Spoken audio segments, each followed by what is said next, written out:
మరి ఈ రోజు ఈ 3 రోజులు జరుగుతున్న ఈ కార్యక్రమానికి ఎందరో పెద్దలు, గవర్నర్లు, అదేవిధంగా ముఖ్యమంత్రులు, మరి మంత్రులు, ఎమ్మెల్యేలు, ఎంపీలు వీళ్ళందరూ హాజరయ్యారు.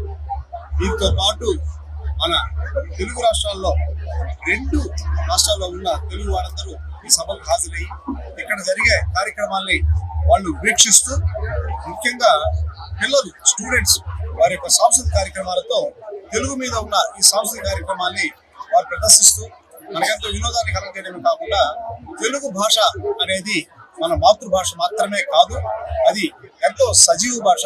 ఆ భాష మనందరం మర్చిపోతున్న ఈ తరుణంలో ఇలాంటి సభలు పెట్టడం అనేది నిజంగా చాలా అభినందనీయం.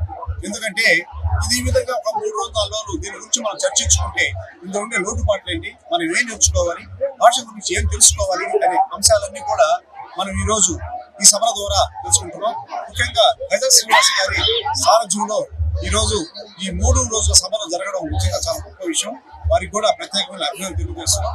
మేము ఈ రోజు ఈ కార్యక్రమానికి నెల్లూరు నుంచి మా మిత్ర బృందం అందరూ ఈ రోజు ఈ కార్యక్రమానికి రావడం, ఇక్కడ మన రాష్ట్ర ముఖ్యమంత్రి నారా చంద్రబాబు నాయుడు గారి సభలో పాల్గొని వారి ఉపన్యాసాలు విన్నాము.